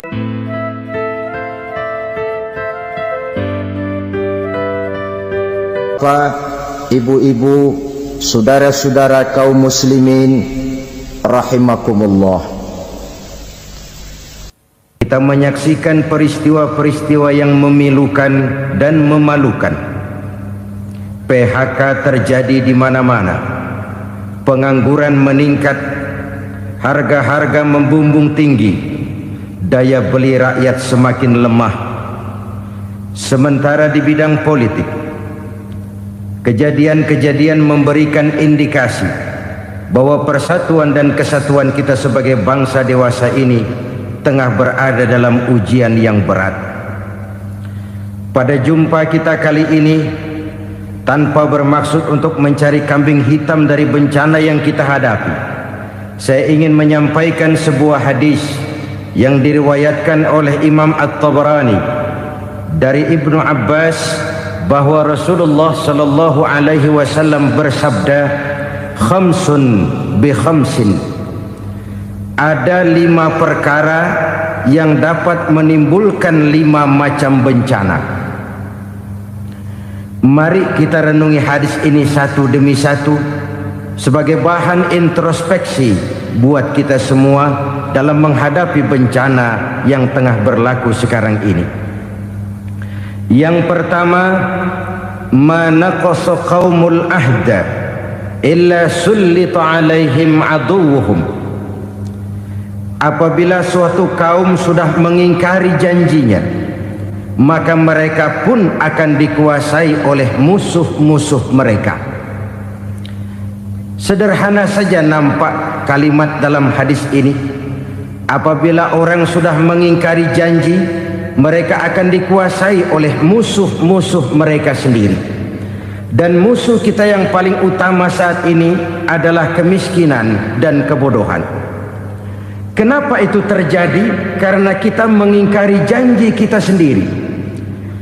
Di saat awal-awal berdirinya Orde Baru, kita pernah berjanji untuk melaksanakan Pancasila dan Undang-Undang Dasar 45 secara murni dan konsekuen. Kita berjanji bahwa kita akan menegakkan pemerintah yang bersih dan berwibawa. Itu semua pada permulaannya. Waktu demi waktu berjalan, kita lupa dengan janji yang kita ucapkan itu. Ketuhanan yang Maha Esa kita ucapkan, tapi kesetanan yang luar biasa yang kita lakukan. Kemanusiaan yang adil dan beradab yang kita dengungkan, tetapi kemanusiaan zalim dan biadab yang kita praktekkan. Sederhana saja saudara, hampir setiap pejabat pada posisi-posisi kunci, di awal-awal ia memangku jabatan itu, biasanya ia mengucapkan sumpah dengan lafaz demi Allah, bahwa dalam melaksanakan jabatan ini saya tidak akan menerima hadiah atau pemberian dalam bentuk apapun. Itu pada permulaannya. Lama-lama rupanya hadiah itu asik juga, mulai diterima. Lama-lama dirasa kurang, mulai menagih. Dan akhirnya terjadilah praktek yang disebut suap menyuap, semir menyemir, dan lain sebagainya. Kalau ini sudah menjadi kenyataan, bagaimana kita mau menegakkan pemerintah yang bersih dan berwibawa? Undang-Undang Dasar 45 menyatakan bahwa bumi, air, dan seluruh kekayaan negara dikelola oleh negara bagi sebesar-besar kemakmuran rakyat. Yang terjadi adalah bahwa kita merasa mewakili rakyat untuk menikmati harta dan kekayaan negara, sehingga rakyat banyak tidak bisa ikut menikmatinya. Menumpuklah harta itu sehingga terjadilah pepatah, gunung ditimbun, sumur digali. Yang kaya semakin kaya, yang miskin semakin terpuruk. Kita ingkar dengan janji yang kita ucapkan di awal-awal kita bergerak. Kita ingkar dengan janji pada saat kita mengatakannya dengan menyebut nama Allah, dengan mempertaruhkan nama Tuhan, sehingga pada akhirnya jabatan pun mengalami tender. Sudah menjadi rahasia umum, orang mau jadi lurah mesti mengeluarkan uang, mau jadi camat mesti mengeluarkan uang, mau jadi wali kota, bupati, bahkan gubernur, itu ada pasarannya. Secara logika, kalau orang memperoleh satu jabatan karena banyak mengeluarkan uang, tentu pada saat ia mengeluarkan uang, ia sudah punya pemikiran, modal pasti pulang, modal pasti kembali. Kalau orang memperoleh suatu jabatan karena banyak mengeluarkan uang, maka langkah pertama yang dia lakukan setelah memangku jabatan itu ialah bagaimana uang bisa kembali, bagaimana modal bisa pulang. Kalau modal sudah pulang, pikiran berikutnya bagaimana supaya dapat untung. Lalu kapan mau bekerja untuk kepentingan rakyat? Itu nomor 18. Kemudian kalau ada proyek-proyek besar, pertanyaannya ialah bukan apakah proyek ini bermanfaat bagi rakyat, apakah proyek ini layak untuk diteruskan, tetapi yang jadi pertanyaan paling utama ialah bagian saya berapa duit dari proyek ini. Kita bisa lihat proyek, mega proyek lahan 1 juta hektar di Kalimantan Tengah, triliunan rupiah, dan proyek itu gagal. SD Inpres bulan ini diresmikan, bulan depan retak. Jembatan-jembatan bulan ini gunting pita, bulan depan runtuh. Kita ingkar dengan janji, Kita berkata kita bekerja untuk kepentingan rakyat, tapi kita tidak pernah mengenal rakyat itu. Apabila suatu kaum sudah mulai mengingkari janji, maka mereka akan dikuasai oleh musuh-musuh mereka. Akibatnya tersusunlah barisan-barisan sakit hati yang makin lama makin menjadi bola salju, menggelinding membesar, dan kemudian terjadilah hal-hal yang tidak kita inginkan lagi. Apabila suatu kaum sudah mengingkari janji, maka mereka akan dikuasai oleh musuh-musuh mereka. Ini penyebab bencana yang pertama. Kita tidak konsekuen. Tadinya kita dengan lantang teriak-teriak berantas korupsi, ganyang korupsi. Pada waktu kita belum mendapat kesempatan. Setelah kita naik punya kesempatan, rupanya korupsi enak juga dirasa. Terjadi pergeseran nilai, orang luntur, kehilangan idealisme awal. Lalu untuk menghibur diri, menutup kesalahan, kita gunakanlah pepatah bahwa tidak ada gading yang tak retak, bahwa kita harus mikul dhuwur mendem jero. Itu semua cuma sebagai dalih agar kesalahan kita tidak dibicarakan orang lain. Padahal kita sendiri yang mengingkari janji. Kita yang keluar dari komitmen awal kita. Kita berjanji melaksanakan Pancasila dan Undang-Undang Dasar 45 dengan murni dan konsekuen. Kita berjanji untuk menegakkan pemerintah yang bersih dan berwibawa.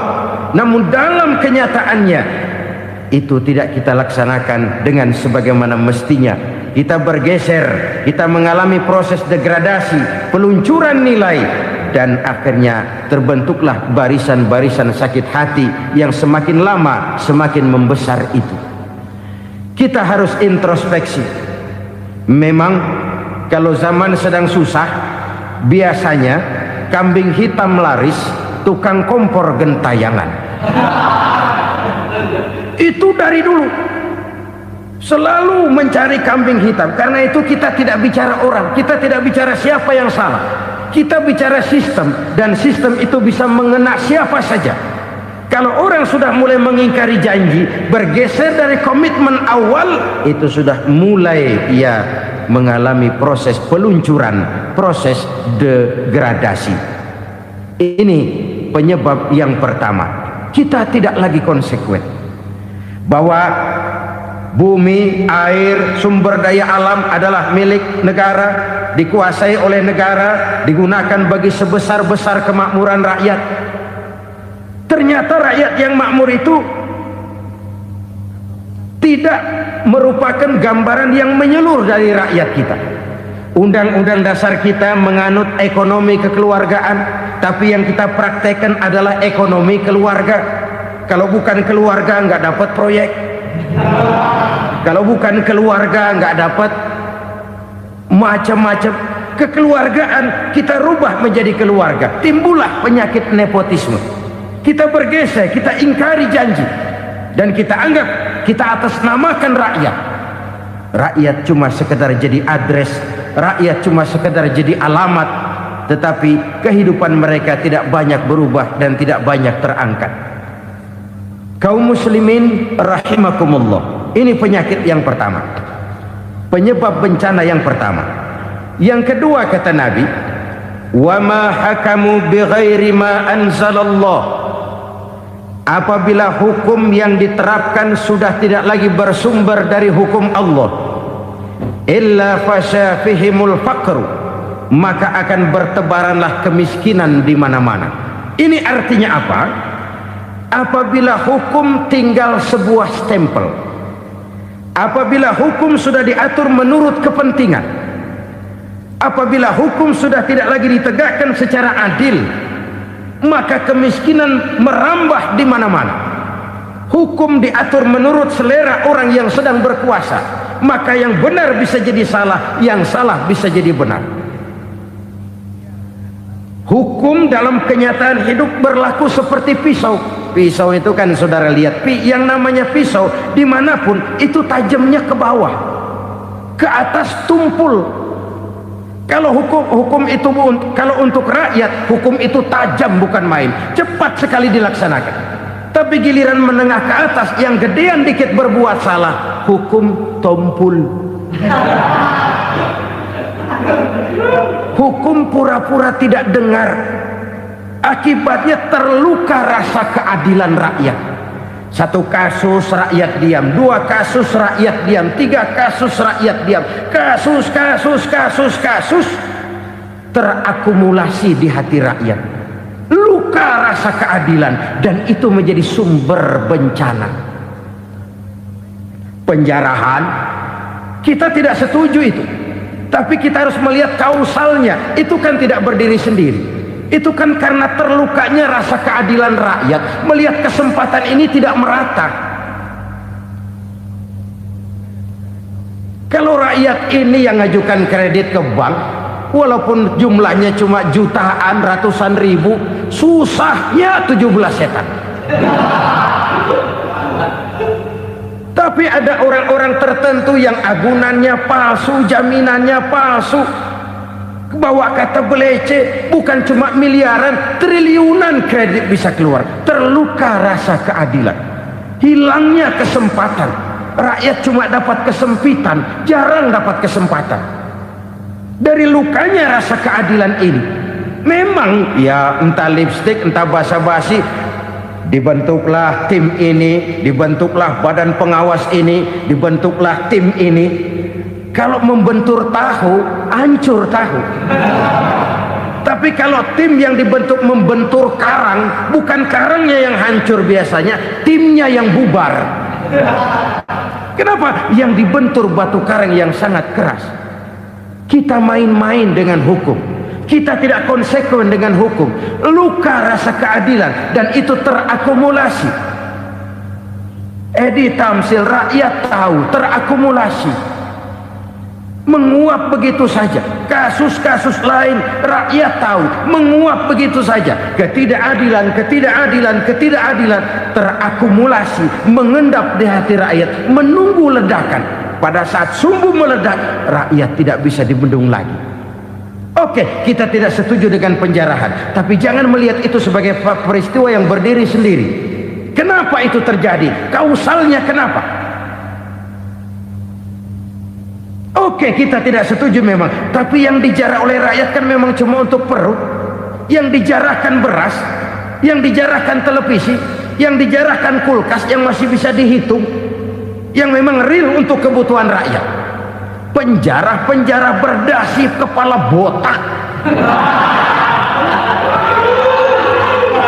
yang menguras uang rakyat habis-habisan, enak saja melenggang dalam kehidupan ini. Makin terluka rasa keadilan rakyat. Apabila hukum yang diterapkan sudah menyimpang dari keadilan yang diajarkan Allah, fasyafihimul fakru, bertebaranlah kemiskinan. Aneh, memalukan, memilukan. Sebuah negara agraris yang katanya pulaunya hijau royo-royo, Gemari Palau Jenawi Toto Tentem Kertora Harjo, yang tahun 93 pernah mendapat penghargaan dari FAO, Badan Pangan Sedunia, sebagai negara yang berhasil dalam swasembada pangan. Sekarang ini kita terpaksa betul beli beras dari Vietnam, beli beras ke Kamboja, beli kedelai dari Kamboja. Kenapa? Lahan sawah kita habis ditanami pabrik. Teknologi kita, teknologi loncatan yang non-applied, tidak terpakai oleh kita. Lantas lahan yang tidak bisa kita tanami, kita paksakan lahan-lahan gambut menjadi tanah pertanian yang subur dengan biaya triliunan, dan kita gagal. Kita cari jarum dan kapak hilang. Kita mau jadi negara industri dengan loncatan teknologi yang maju, kita lupakan pola pijak kita sebagai negara agraris, dan akhirnya kita kecolongan. Lihatlah dewasa ini, rakyat kita antri sembako di mana-mana. Di sebuah negara agraris, ketidakadilan melahirkan kemiskinan, kemiskinan moral dan kemiskinan material. Kemiskinan moral, rakyat nggak percaya lagi sama pejabat. Rakyat mengalami krisis figur. Orang, alah lu ngomong dah sama ember.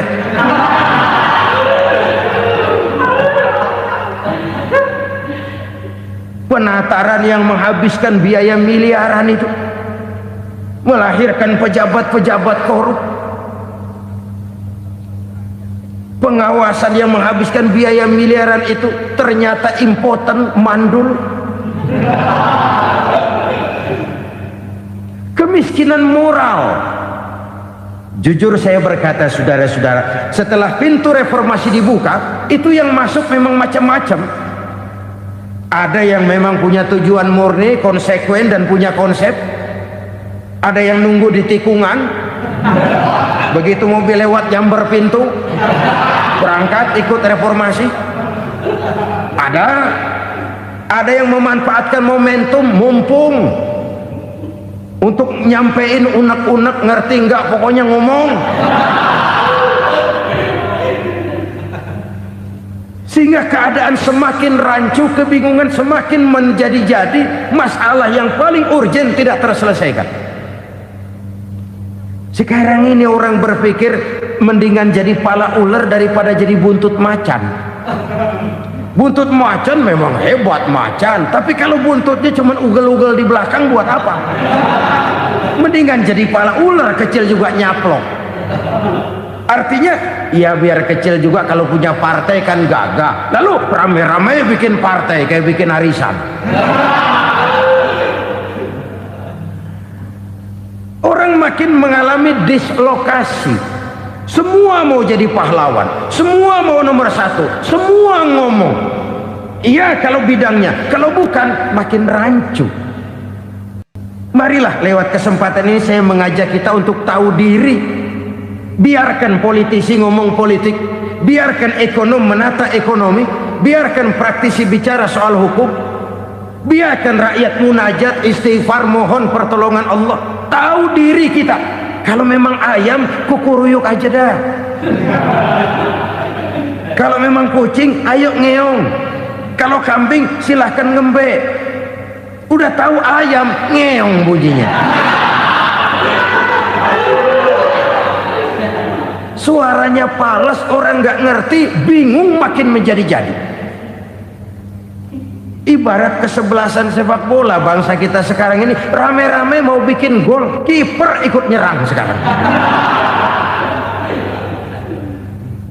Memilukan dan bahkan memalukan. Wa ma hakamu bighairi ma anzalallah illa fasyafihimul fakru. Kalau hukum yang diterapkan sudah menyimpang dari keadilan yang diajarkan Allah, bertebaranlah kemiskinan di mana-mana. Coba sekarang ini yang punya duit bingung, apalagi yang kagak punya duit. Yang pengusaha gede ngeluh, apalagi yang pengusaha pas-pasan. Yang kagak punya beras, yang punya beras saja masih bingung, apalagi yang nggak punya beras. Ini sudah demikian merata. Dulu kita kagum mendengar konglomerat kelas buadak, kelas-kelas yang seakan-akan cuma ada dalam khayalan mereka, punya kekayaan miliaran dolar, triliunan. Sudahlah, seolah-olah nggak terjangkau sama kita. Weh, ternyata yang gede-gede itu juga gede utangnya. Dan rontok satu demi satu. Ternyata rakyat selama ini cuma dialamatkan, cuma dijadikan address. Rakyat yang tidak banyak ngerti persoalan ini harus menanggung hidup ini begini berat, harus menanggung beban hidup ini begini tinggi. Daya beli semakin lemah, semakin terpuruk dan terpuruk, sedang keadaan belum juga banyak berubah. Yang hutang sama luar negeri itu kan bukan rakyat kecil, Ciano. Yang banyak nyimpen dolar juga kan Ciano. Rakyat kecil bocah kampung mah jangankan nyimpen dolar, ngelihat juga tumben. Kemana kita mesti bercermin? Sekali lagi saya mengatakan maaf, kita tidak bermaksud mencari kambing hitam. Karena itu kita tidak bicara orang, kita bicara sistem, kita bicara keadaan. Beginilah yang dikatakan Nabi, penyebab timbulnya bencana, hukum yang ditegakkan tidak lagi berorientasi kepada keadilan, tapi berorientasi kepada kepentingan. Akhirnya bentuk hukum seperti pisau, tajam ke bawah, tumpul ke atas. Hukum cuma buat rakyat kecil, tetapi kelompok menengah ke atas kadang-kadang kebal dari perlakuan hukum. Maka bertebaranlah kemiskinan. Iya, kemiskinan moral berupa lukanya rasa keadilan. Kalau rasa keadilan terluka, orang kan nunggu kesempatan, saudara. Iya, dia nggak bisa ngomong, iya, dia nggak sanggup action, iya, dia nggak bisa tunjuk rasa, tapi hatinya kan, kapan ada kesempatan, kapan ada waktu, tunggu. Hatinya mesti begitu, sehingga begitu ada kesempatan terjadilah hal-hal yang tidak terhindarkan. Dan itu ekses, bukan reformasi. Jangan seperti sebuah dialog saya dengan seorang abang beca. Saya bertanya, bang, ya, abang tahu nggak reformasi? Tahu. Ustaz, apa? Pembakaran. Terus penjarahan, lalu perkosaan. Itu reformasi. Itu yang saya lihat. Nah, itu yang dia lihat. Saya tentu tidak menyalahkan abang beca kita, karena memang itu yang dia lihat dan sejauh itu wawasannya. Tapi ini indikasi bahwa banyak rakyat kita yang belum bisa menggunakan kebebasan secara bertanggung jawab. Padahal kebebasan tanpa tanggung jawab tirani. Sebuah contoh gampang-gampangan. Saya beli radio, saya setel di kamar saya, lalu saya bilang, ini radio gue. Yang beli gue, pakai duit gue setel di kamar gue, sekeras-kerasnya, gak ada urusan sama orang lain. Itu kata saya. Tetapi tetangga saya sebelah rumah kan boleh juga ngomong begitu. Kata tetangga saya, ini mata gue, yang ngantuk gue tidur di kamar gue, kenapa suara radio lu nyampe kemari? Artinya apa ini? Kebebasan saya nyetel radio dibatasi oleh kebebasan tetangga saya yang mau tidur. Tidak ada kebebasan mutlak. Kebebasan mutlak tanpa tanggung jawab kembali akan melahirkan tirani, kembali akan melahirkan pemaksaan kehendak. Dan itu lagi-lagi bukan demokrasi. Saudara-saudara kaum muslimin rahimakumullah. Ini penyakit yang kedua, lukanya rasa keadilan, terutama di kalangan rakyat kecil. Itu mengendap menjadi akumulasi dan menunggu giliran kapan bisa dimuntahkan. Dengan kata lain, rakyatnya udah banyak banget makan yang perutnya jadi enak, nyelam. Kapan nunggu muntahnya? Udah begini banyak akumulasi yang mereka pendam di perut ini, sehingga ketika terjadi kesempatan itu sudah tidak terkendalikan lagi. Kita out of control. Saya tidak mentolerir sikap-sikap kekerasan, bahkan saya lebih cenderung bahwa kalau di rumah kita banyak tikusnya saja racuni, jangan rumah dibakar. Bahwa ada korupsi, ya, ada kolusi, memang ada nepotisme, tentu. Tetapi tikusnya saja racuni, jangan rumah dibakar. Masa mau ngusir tikus bakar rumah? Tikusnya lari, tikusnya selamat, rumahnya ewes-ewes.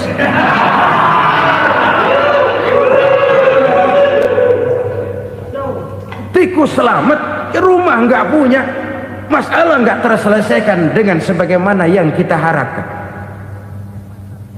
Kita sepakat ini negara hukum, dan di hadapan hukum semua manusia itu sama. Itu prinsip yang diajarkan Allah.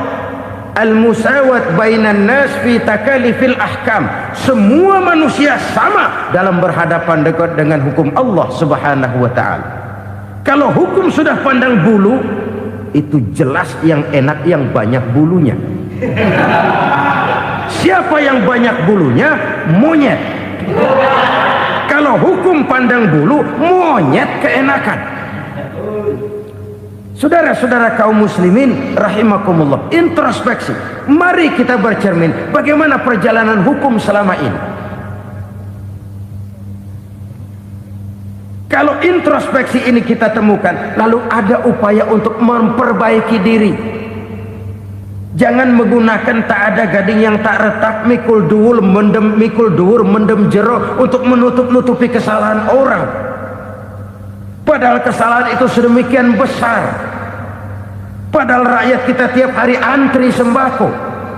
Ada yang sehari sekali makan, ada yang makan sudah bercampur tiwul, ada yang nasi sudah dicampur pisang, balik jadi orok lagi. Macam-macam upaya rakyat untuk menangsal perut ini. Lalu rakyat ditenang-tenangkan, lebih baik puasa Senin Kemis sambil menghadapi krisis ekonomi. Kenapa rakyat yang disuruh puasa? Kenapa bukan pejabatnya yang puasa lebih dulu untuk kemakmuran rakyat? Kalau rakyat yang memang perutnya udah gepeng disuruh puasa, makin krempeng perutnya. Artinya pejabat harus punya sense of politik. Ya, tidak, puasa itu kan tidak cuma Senin Kemis saja puasa itu. Puasa perasaan, puasa menghargai perasaan yang sedang kondisi yang sedang dihadapi oleh rakyat. Bagaimana rakyat yang tengah antri sembako melihat pejabatnya lewat dengan mobil yang harganya sampai 1 miliar. Oh, inilah pemimpin saya. Luka lagi rasa keadilannya. Kita tidak tenggang rasa. Puasa dalam artian itu pun akan menolong menegakkan semangat kebersamaan, membentuk semangat kebersamaan. Saudara-saudara kaum muslimin rahimakumullah, penyebab bencana yang ketiga dikatakan oleh baginda Nabi, wala dhaharat fihimul fahishatu illa fasha fihimul maut. Apabila kekejian telah merajalela, maka maut bertebaran di mana-mana. Kita renungi butir kalimat dalam hadis ini. Apabila kekejian telah merajalela, maut bertebaran di mana-mana. Begitu murah arti sebuah kehidupan. Penjarahan untuk hal-hal yang kecil tapi sampai mengorbankan nyawa. Apabila kekejian sudah terjadi di mana-mana, maut pun bertebaran. Maut dalam arti berpisah ruh dengan jasad, tapi juga maut dalam arti orang bisa mati karirnya, orang bisa mati usahanya, orang bisa mati kesempatannya karena perbuatan-perbuatan keji yang selama ini tidak terbendung. Lahirlah teori mafia. Siapa yang kuat dia yang berkuasa, siapa yang lemah dia menjadi mangsa. Proyek-proyek besar yang menang tender itu ya dari itu ke itu saja. Yang pengusaha-pengusaha tidak punya koleksi, koneksi, tidak bisa bayar komisi, dapat proyek tetelan. Ada dagingnya, dikit namanya juga tetelan. Dagingnya sudah habis disantap oleh meja. Sekian puluh meja dilalui, sekian puluh amplop dikeluarkan. Sehingga yang akhirnya ya tinggal tetelan itu tadi. Maka kualitas pekerjaan pun sudah bukan lagi jadi masalah. Demikianlah mafia-mafia ini bermunculan di mana-mana. Di pengadilan terkenallah mafia pengadilan. Hukum bisa dibeli, hukum bisa dipesan menurut kebutuhan sponsor. Mafia peradilan, mafia politik, mafia ekonomi, bahkan mafia agama yang menggunakan agama sebagai kedok, menggunakan agama sebagai dalih, menggunakan agama sebagai topeng untuk melancarkan maksud-maksud politiknya pun tidak tertutup kemungkinan. Apabila kekejian telah merajalela, maut bertebaran di mana-mana. Korupsi, kolusi, nepotisme itu bagian dari kekejian. Kita selama ini kalau mendengar maksiat, itu yang terbayang cuma judi, mabuk, zina. Iya, itu maksiat. Tapi korupsi, kolusi, nepotisme itu juga maksiat dalam bentuk lain. Kalau ini sudah bertebaran, maka maut terjadi di mana-mana. Jangan bayangkan cuma mati orangnya, itu sih kewajiban. Yang menyakitkan itu orangnya masih hidup tapi dibikin mati, karirnya mati. Kenapa? Karena yang diperlukan bukan cuma orang pinter tapi orang taat. Biar pinter, kalau nggak taat minggir. Biar bodoh, kalau taat bisa nyenangin atasan, bisa nyemir, nyemur. Kumaha juragan wae ayo nama. Itu yang kadang-kadang dapat penghargaan. Tidak ada prestasi kerja kecuali bikin senang orang di atas. Kita lihat di desa-desa jalan rusak. Kalau ada berita pejabat anak mau turun, jalan rata sekali. Sampai tanah dari mana aja dikeruk buat ngeratain tuh jalan. Pejabat pulang legok lagi jalanan. Katanya kita kerja buat rakyat, nyatanya kita cuma melayani atasnya. Kenapa? Terjadi lingkaran setan. Seperti kata lagu Dul Sumbang itu. Mahasiswa takut sama dosen, dosen takut sama dekan, dekan takut sama rektor, rektor takut sama menteri, menteri takut sama presiden, presiden takut sama mahasiswa. Lah muter balik lagi. Lingkaran setan. Lingkaran setan. Saudara-saudara kaum muslimin rahimakumullah, kekejian yang merajalela, praktek-praktek mafia yang tertuang dalam kehidupan sehari-hari menyebabkan orang mati karirnya, jasad masih hidup, karir mati, itu menyakitkan. Mati bisnisnya. Rakyat kecil pernah senang ketika cengkeh booming, harganya bagus, rakyat banyak yang pergi haji. Lalu mau ditata, lahir tata niaga cengkeh, malah amburadul. Harga cengkeh jatuh, petani cengkeh kecil menjerit. Siapa yang untung? Segelintir orang.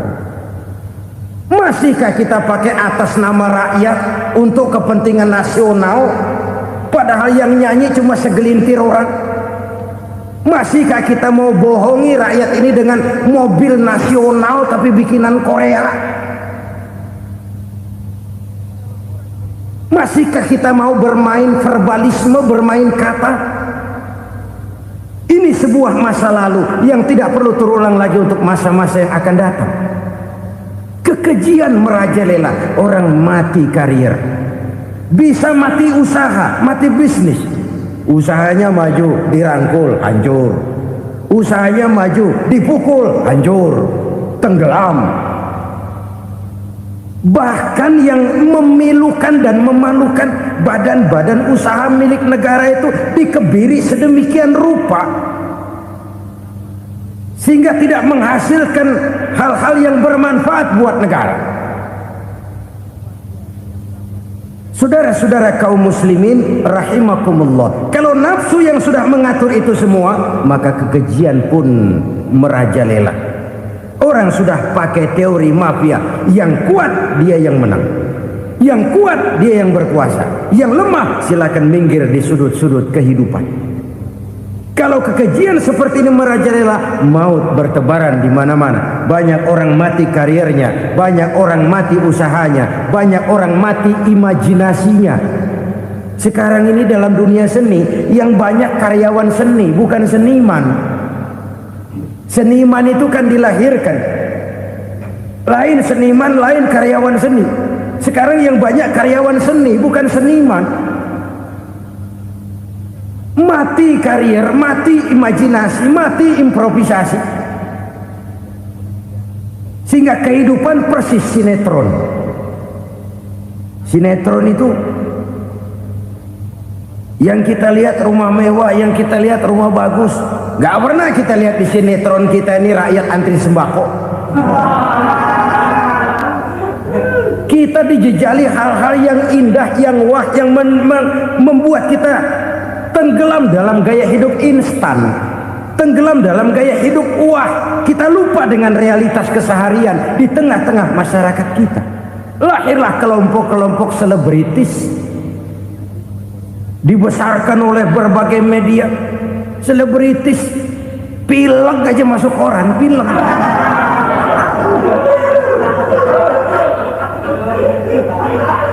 Rakyat yang pingsan antri beras nggak masuk koran. Rakyat yang semaput antri minyak nggak masuk koran. Selebritis panok masuk koran.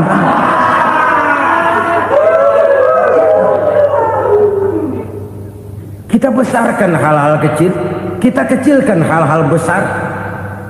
Kenapa? Kita mengejar oplah, kita profit oriented, tidak lagi berorientasi kepada realitas hidup yang kita hadapi ini. Kalau kekejian sudah merajalela, kata Nabi, maka maut bertebaran di mana-mana. Maut dalam artian maut, coba lihat sekarang begitu murah nyawa. Karena 1000 perak orang mau nusuk bunuh. Karena beras seliter orang khilaf. Begitu murah kehidupan. Tapi kekejian dalam bentuk korupsi, kolusi, nepotisme, kekejian dalam bentuk itu mematikan karier, mematikan bisnis, mematikan imajinasi, mematikan kreativitas. Itu juga maut dalam bentuk lain akibat kekejaman lain. Ini penyebab yang ketiga. Yang keempat, penyebab bencana menurut baginda Rasul, wala tuffiful mikyala illa muni'un nabat. Apabila timbangan sudah dicurangi, maka tercegahlah tumbuh-tumbuhan. Apabila timbangan sudah mulai curang, maka terjadilah musim paceklik. Apabila bisnis sudah bergaya mafia tadi itu, kecurangan-kecurangan terjadi, tender di balik pintu, yang dimenangkan cuma kelompok-kelompok yang bisa memberikan presentasi yang besar, muni'un nabat, terjadilah paceklik. Paceklik, panen gagal, wereng, ya wereng, kemarau panjang, it's okay, air sulit, iya, tetapi kan semua itu ada yang ngatur. Kemarau ada yang ngatur, belalang itu ada yang ngatur, air itu juga ada yang ngatur. Yang ngatur itu yang serba maha. Kalau ia murka melihat kecurangan timbangan, Allah itu kalau murka kan gampang saja, tinggal komandoin balang, lang, hancurin tuh sawah. Konvoy belalang, konvoy. Allah tinggal ngutik angin El Nino, mampir lo ke Indonesia. Hujan nggak turun-turun, kemarau panjang. Jadi kalau musim kemarau kan namanya anginnya El Nino. Kalau musim hujan anginnya namanya La Nina. Cakep namanya, kejem orangnya. Saudara lihat Cina sekarang sedang kena La Nina, banjir besar, ribuan orang meninggal. Dia mah ribuan mati kagak berasa, rakyatnya miliaran. Bangladesh lagi ngalami La Nina, India lagi ngalami La Nina. Angin, hujan, kemarau, belalang, itu kan ada yang ngendaliin. Kuncinya bukan di belalangnya, kuncinya bukan di peredaran matahari berputar, kuncinya di atas yang mengatur semua itu. Kalau timbangan sudah mulai curang, pengusaha sudah nggak mau jujur, apa nggak bikin perut jadi mual. Begitu rakyat antri sembako pingsan nggak dapat beras, sementara beras ditumpuk-tumpuk sampai membusuk. Kemana hati nuraninya? Kemana akal pikirannya? Kemana mereka yang berbuat atas nama rakyat tapi melihat rakyat susah tidak tergerak hatinya? Apabila timbangan sudah mulai dicurangi, bisnis sudah mulai melenceng, maka terjadilah paceklik. Sebuah negara yang berhasil dalam swasembada pangan, lalu sekarang menjadi negara yang rakyatnya antri untuk memperoleh kebutuhan pangan. Saudara-saudara kaum muslimin rahimakumullah, ini intinya adalah kecurangan. Kalau kecurangan sudah terjadi di mana-mana, dan ini milik siapa saja, bukan soal tempat, bukan soal jabatan, soal manusianya, SDM-nya. Kecurangan tidak cuma terjadi di kantor, di masjid bisa terjadi kecurangan. Korupsi tidak hanya bisa terjadi di kantor, di madrasah bisa ada korupsi. Faktor manusianya, ini soal SDM. Kecurangan yang besar tentu besar lagi kerugiannya. Kecurangan yang kecil, kecurangan sehari-hari, pedagang-pedagang kecil ngurangi timbangan, barang yang buruk dikatakan baik, yang baik dikatakan buruk, itu merugikan perorangan. Kecurangan yang besar merugikan bangsa dalam bentuk total, dalam bentuk seutuhnya. Nah, kecurangan-kecurangan seperti ini rakyat kan lihat, rakyat kan tahu, dan itu kembali terakumulasi di sini, pegel. Dan jangan lupa, rakyat yang nggak ngomong itu, rakyat yang nggak bersuara itu, batinnya menjerit, jeritannya menggoncang aras, dan itu didengar Allah. Yadullah fauqal jamaah, kata Nabi, tangan Tuhan di atas orang banyak. Jeritan hati rakyat menggoncang aras. Rakyat yang terlalu banyak dizolim, rakyat yang terlalu banyak dirugikan, ya rakyat yang terlalu banyak di atas namakan, menjerit batinnya, menggoncang aras, dan Allah bisa menggerakkan apa saja untuk membuat satu situasi. Allah bisa menggerakkan apa saja untuk membuat satu situasi. Saudara-saudara kaum muslimin rahimakumullah, ini faktor yang ketiga, timbulnya kecurangan. Faktor yang keempat maksud saya. Yang kelima, penyebab timbulnya bencana menurut baginda Nabi, wala muni'uz zakat wala muni'uz zakat illa hubbisa anhumul qatr. Apabila zakat enggan dibayar, maka tercegahlah qatrun. Qatrun ini kalau bahasa kita sembako. Maka tercegahlah kebutuhan-kebutuhan yang kita perlukan. Ini, kita tidak meragukan bahwa yang kita tuju adalah masyarakat yang adil dalam kemakmuran dan makmur dalam keadilan. Nah, antara kemakmuran dan keadilan ini memang sering tidak bisa berjalan seiring. Pada saat kemakmuran kita kejar, ekonomi kita pacu, ada nilai-nilai keadilan yang tertinggal. Pada saat nilai keadilan kita tegakkan benar-benar, ada unsur-unsur kemakmuran yang terabaikan. Oke, kita bisa mengatakan kasus. Oke, kita bisa mengatakan itu sebagian kecil. Tapi kalau sebagian kecil, lama-lama kan jadi sebagian besar. Oke, kita mengejar kemakmuran. Pertanyaannya, kemakmuran untuk siapa? Oke, kita berikan kelompok tertentu kue yang besar dengan harapan nanti dia bagiin kuenya kepada yang kecil-kecil.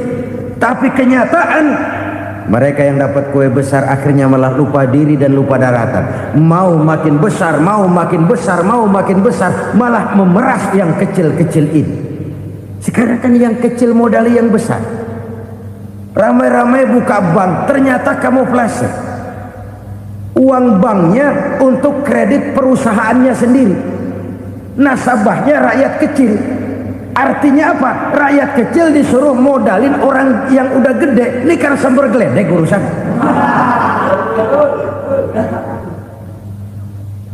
Ini kan permainan apa lagi? Rakyat kecil suruh modali yang gede. Nasabahnya rakyat kecil, kumpulkan uangnya di bank, kucurkan kredit kepada perusahaannya sendiri. Bukankah itu rakyat kecil suruh modali yang gede? Sudah begitu kejamkah kita untuk meraih keuntungan dengan mengorbankan orang kecil ini? Sudah tidak bicara lagi kah nurani kita melihat penderitaan orang yang semakin susah ini? Kalau zakat enggan dibayar, padahal zakat 2,5% saja, 2,5% saja.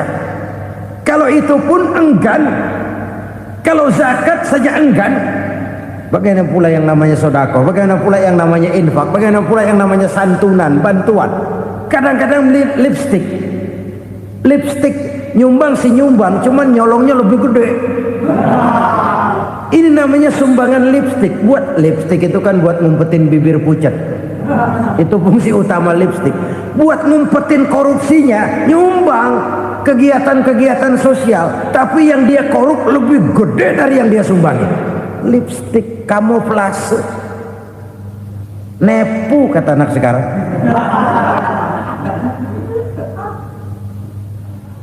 Saudara-saudara kaum muslimin rahimakumullah, demikian berat kewajiban zakat ini sampai di zaman Sayyidina Abu Bakar pernah keluar komando perangi orang yang enggan membayar zakat. Perangi, karena fungsi zakat adalah menjembatani antara si kaya dengan si miskin.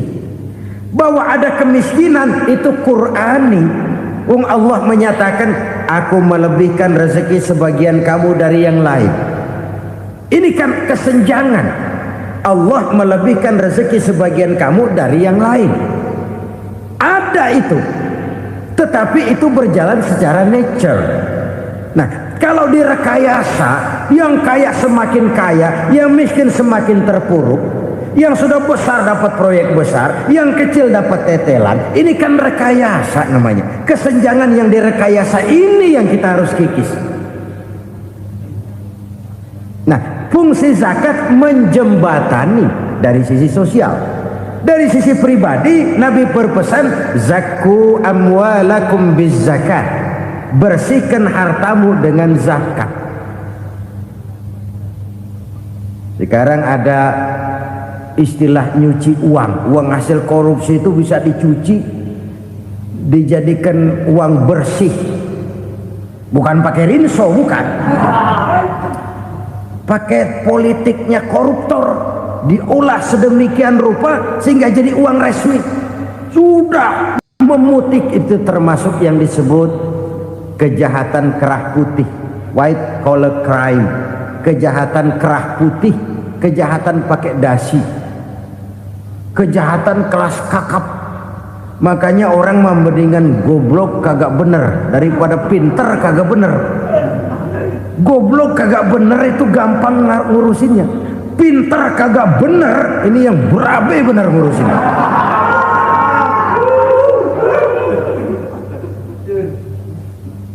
Kita bukan cuma perlu orang pinter kok di zaman sekarang. Kita perlu orang-orang bener yang punya komitmen, yang sesuai kata dan perbuatan, yang bisa merasakan apa yang dirasakan oleh rakyat, yang punya sense of politik yang tinggi, yang peka, yang penuh keterbukaan, yang punya wawasan dan pandangan jauh ke depan. Dari sisi pribadi, zakat itu membersihkan harta kita. Ya, dia tercampur dengan yang subuhat, dia bahkan mungkin tercampur dengan sedikit-sedikit yang haram. Itu zakku amwalakum biz zakat. Bersihkan hartamu dengan zakat itu. Pada sisi sosial ia menjembatani, pada sisi pribadi ia membersihkan harta kita. Karena itu kalau kita minta berdoa minta rezeki, syarat rezeki itu halalan thayyiban wasi'an. Nggak pernah kurang dari 3 itu. Halal, bagus, banyak. Halal, bagus, tapi sedikit, susah ngaturnya. Halal, banyak, tapi kurang bagus, buat apaan? Bagus, banyak, tapi haram, enggak ada artinya.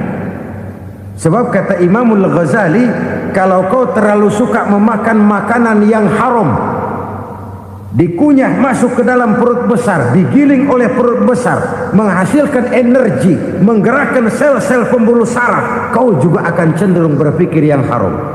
Kalau sudah cenderung berpikir yang haram, perbuatan pun akan mengarah kepada perbuatan-perbuatan yang haram. Dulu waktu kelompok Jimbaran 200 konglomerat Indonesia kumpul, dihimbau supaya sekian persen kasih pengusaha lemah. Itu kan cuma sekedar belas kasihan, tidak banyak menolong keadaan. Dan bukan itu yang diperlukan pengusaha-pengusaha kecil. Yang diperlukan adalah berikan kami kesempatan seperti mereka dapat kesempatan. Berikan kami peluang seperti mereka juga dikasih peluang. Kalau cuma dikasih 100 juta, 200 juta hari ini, usaha kami nggak ada prospeknya, peluang kagak ada, kan sama juga bohong. Diceburin ke kali, disuruh berenang, tangan diikat, mendingan mampusin, ketahuan. Ayo berenang, berlomba, tangan diikat, kaki diikat, sama saja nyuruh mati. Jadi jangan kasih ikannya, kasih kailnya. Yang diperlukan pengusaha kecil menengah ke bawah itu bukan cuma sekedar belas kasih dari konglomerat besar. Berikan kami peluang seperti mereka juga dapat peluang. Berikan kami kesempatan seperti mereka dapat kesempatan. Berikan kami kredit dengan kemudahan seperti mereka juga kalau minta kredit begitu mudahnya. Menciptakan peluang dan kesempatan, pemerataan, bukan menciptakan manusia Indonesia dengan standar ekonomi yang sama. Semua rumahnya harus sama, semua punya mobil. Itu sih kebersamaan bebek. Bebek, coba lihat bebek, satu ngalor semua, satu ngidul semua. Kebersamaan bukan itu. Kebersamaan adalah menciptakan peluang. Kalau yang kaya bisa semakin kaya, kenapa yang miskin tidak bisa ikut naik jadi sedikit kaya? Kalau pengusaha yang sudah kuat bisa bertambah menjadi kuat dengan proyek mega proyek, kenapa yang menengah tidak bisa ikut menjadi kuat? Dan kenapa kekejian itu merajalela? Kita dengar lewat berita-berita PLN tekor, PLN hutang. Kenapa? Dia beli listrik dari swasta yang belinya lebih mahal daripada penjualannya. Artinya dia beli itu listrik dari perusahaan listrik swasta, dia jual kepada rakyat lagi. Harga jualnya lebih murah daripada dia beli kepada swasta. Kenapa? Ada tekanan lagi tuh. Biasa siklus lagi. Hukum Boyle. Atas neken, paling bawah gepeng. Ya kita nih rakyat kecil, emang nasibnya gepeng terus. Saudara-saudara kaum muslimin rahimakumullah, dari 5 penyebab bencana ini kita ambil kesimpulan untuk sebuah renungan dan introspeksi kita bersama. Pertama, mengingkari janji, padahal janji itu yang lebih tinggi nilainya adalah di hadapan Allah Subhanahu wa ta'ala. Baik wakil-wakil rakyat di parlemen maupun pemimpin-pemimpin rakyat di dalam kabinet, apabila memangku suatu jabatan, selalu mereka mengawali dengan sumpah, dan sumpah itu dimulai dengan demi Allah. Sadarkah kita pada saat itu kita ucapkan bahwa kita sudah mempertaruhkan Allah untuk jabatan yang kita pegang? Kita sudah mempertaruhkan nama Allah untuk posisi yang dipercayakan kepada kita. Sadarkah kita bahwa menyia-nyiakan itu satu dosa yang sangat besar, yang tidak hanya kepada Allah tetapi juga kepada rakyat yang kita wakili, kepada rakyat yang kita pimpin. Cukuplah sudah rakyat dijadikan adres, umat dijadikan alamat sebagai numpang. Marilah kita kembali kepada komitmen awal dengan jujur kepada janji kita sendiri. Lalu yang kedua, kekejian, baik berupa korupsi, kolusi, nepotisme, dan perbuatan-perbuatan lain akan melahirkan kemiskinan. Kekurangan pangan bukan satu-satunya yang menyebabkan rakyat menderita. Lukanya rasa keadilan terakumulasi di hati rakyat, dan jeritan hati rakyat mengguncang aras. Kalau Allah murka, Allah bisa melakukan apa saja untuk menciptakan suatu kondisi. Faktor yang ketiga adalah praktek mafia menebarkan maut, baik orang yang mati jasad dan rohaninya maupun orang yang mati karirnya, mati kejujurannya, mati usahanya, mati imajinasinya. Hilang kreativitas kita sebagai bangsa. Faktor yang keempat, kecurangan-kecurangan di bidang usaha, di bidang tender, mengandalkan menjual kekuasaan. Dan memang repot kalau penguasa jadi pengusaha. Mau atau tidak mau, kebijakan-kebijakan kekuasaannya akan memperkuat jaring-jaring usahanya. Dan pada saat itu objektivitas sulit ditemukan lagi. Lalu yang kelima, keengganan membayar zakat, menumpuknya kekayaan negara pada kelompok-kelompok tertentu. Ini akan melahirkan paceklik yang berkepanjangan.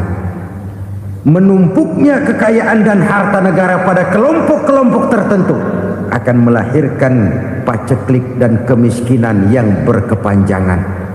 Marilah kita sadar, marilah kita merenung bahwa keengganan kita membayar zakat menciptakan pemerataan pada akhirnya akan menjadi musibah buat kita semua.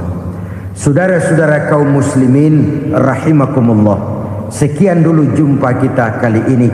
Mudah-mudahan yang saya sampaikan dari hadis riwayat Imam Tabrani ini menjadi bahan introspeksi buat kita semua. Tidak akan seorang muslim jatuh dua kali di tempat yang sama. Semua merupakan pelajaran untuk kita jadikan introspeksi guna menata hari esok yang lebih baik daripada hari ini. Reformasi harus terus berlanjut, tidak bisa dan tidak perlu dikendalikan, tapi harus tetap dengan landasan akhlakul karimah sesuai dengan budaya kita sebagai bangsa. Terima kasih.